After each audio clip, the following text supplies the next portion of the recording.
বিসমিল্লাহির রহমানির রহিম। আজকে আমি আসলে খুবই আনন্দিত যে এই অনুষ্ঠানটার জন্য। আমি আসলে যারা এই অনুষ্ঠান আয়োজন করছে তাদেরকে আমার অন্তঃস্থল থেকে অনেক ধন্যবাদ জানাই।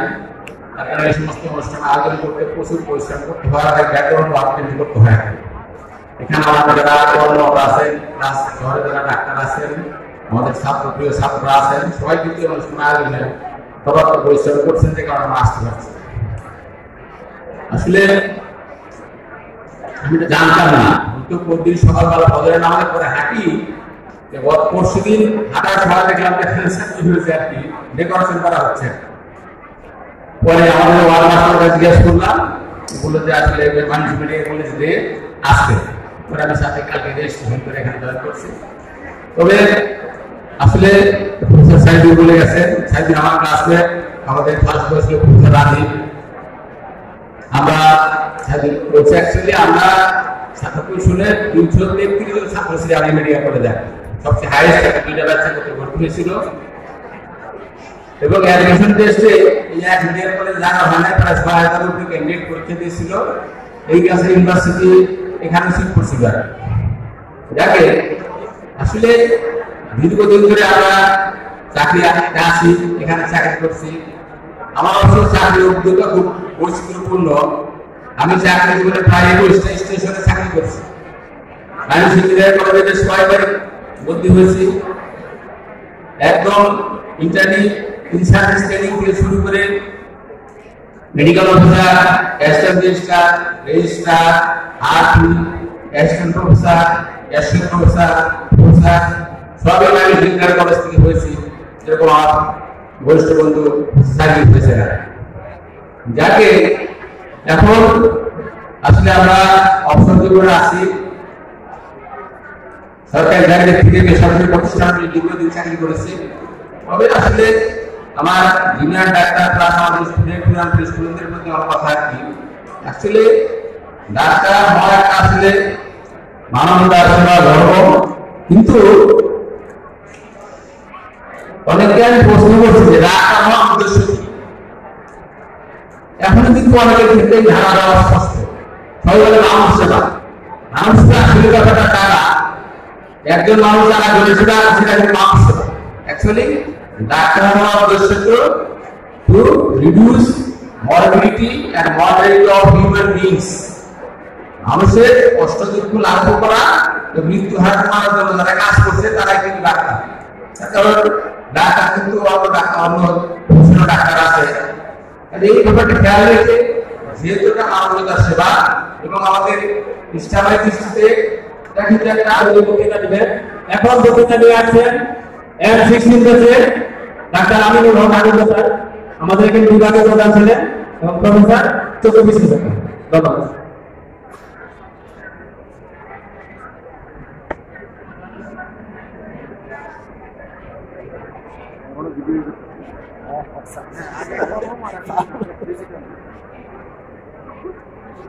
আসসালামু আলাইকুম।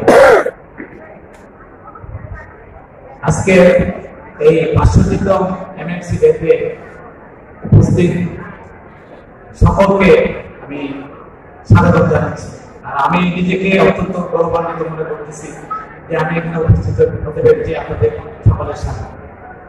আমি আমার বক্তৃতার শুরুতেই আমি গভীর শ্রদ্ধা করে স্মরণ করতে চাচ্ছি যে এই আমাদের ছাত্র জনতার আন্দোলনে শহীদ যারা হয়েছেন, যারা আহত হয়েছেন, যারা চক্ষু হারিয়েছেন, তাদেরকে বড় শ্রদ্ধার সাথে আমি স্মরণ করতেছি। আমরা M16 ব্যাচের ছাত্র। আমরা 78 আমরা এখানে শেষের দিকে আমরা ভর্তি হয়েছি। আমাদের ক্লাস শুরু হয়েছে 79 ফেব্রুয়ারি মাসে আমাদের ক্লাস শুরু হয়েছিল। আমাদের দেশে ওই 150 জন ছাত্র ছিল আমাদের 120 জন ছেলে, 30 জন মেয়ে। আমি এই আজকে যে অনুষ্ঠান যেটা হচ্ছে সেই অনুষ্ঠানের খবর আমি পাই। আমি সেই সময় আমি ছিলাম ভুটানে, ছিল আমাদের একটা সাব একাডেমি অফ অপথলমোলজি, এটা কনফারেন্স ছিল।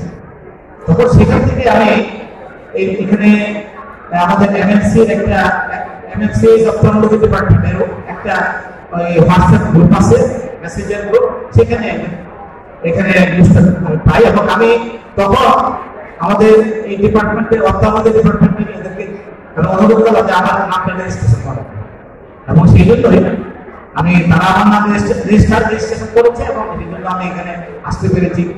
এই জন্য আমি ওই অপথলমোলজি ডিপার্টমেন্টকে আমি ধন্যবাদ জানাচ্ছি। আর আমি এখানে যে আয়োজক যারা আছে তাদেরকে আমাকে এখানে মঞ্চে আহ্বান করার জন্য আমি তাদেরকে ধন্যবাদ জানাচ্ছি।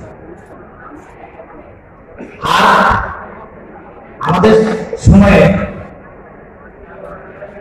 আমাদের সাইদুল ভাই অনেক কথা বলে গেছেন, উনি দীর্ঘদিন ছিলেন। আমি এখানে ছাত্র জীবন 79 থেকে 85 পর্যন্ত আমরা এখানে কাটিয়েছি।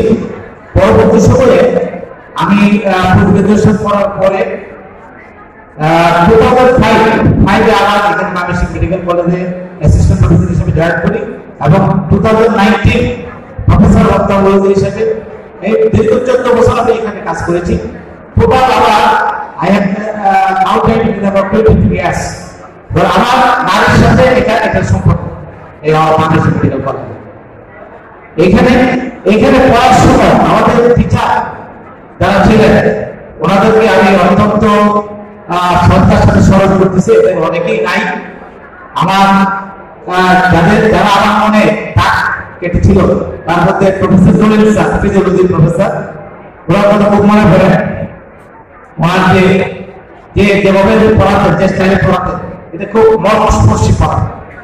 আর একজন স্যার ছিলেন প্যাথোলজির আব্দুল হক স্যার, উনিও নাই এখানে, উনিও খুব সুন্দরভাবে পড়াতেন এবং খুব প্রাণস্পর্শী ছিলেন। আর আরেকজন প্রফেসর ছিলেন প্রফেসর দিওয়াজ হোসেন, আমাদের অফ গাইনি ডিপার্টমেন্টের হেড ছিলেন। এই প্রফেসর দিওয়াজ স্যার কথা দুটাই ইতিহাস, মানে যেটা সত্য সত্য বলতেছি। একদিন আমরা ফেব্রুয়ারি করি, আমরা আমাদের গেলাম সাদা অ্যাপ্রোভ করে আমরা ওটির ভিতরে ঢোকার সাথে সাথে স্যার দেখি একটা অপারেশন করতেছে। এই ওটি একদমই ওপেন হয়েছে, এই ওপেন ভিতর থেকে ওই ব্লাড নিয়ে হাতে এইভাবে নিয়ে সরান শুরু এই মানে ওই ভিতর স্যার বাই ব্লাড। এই ময়মনসিংহ মেডিকেল কলেজে অপথলমোলজি ডিপার্টমেন্টে আমি যখন ছিলাম, আমি চেষ্টা করেছি, কারণ এটা আমার নিজের মেডিকেল কলেজ, চেষ্টা করেছি এই ডিপার্টমেন্টের উন্নতি করার জন্য এবং অনেকাংশে এটা সফলতা লাভ করেছে। আপনারা সবাই নিজের কর্মস্থলে যদি একাগ্রচিত্তে কাজ করেন, এই মেডিকেল কলেজ আরো কি বলবো যে আরো উন্নত হবে। আর সর্বশেষ আমার এক দাবি, এক কথা এক দাবি, ময়মনসিংহ মেডিকেল বিশ্ববিদ্যালয় চাই। Thank you.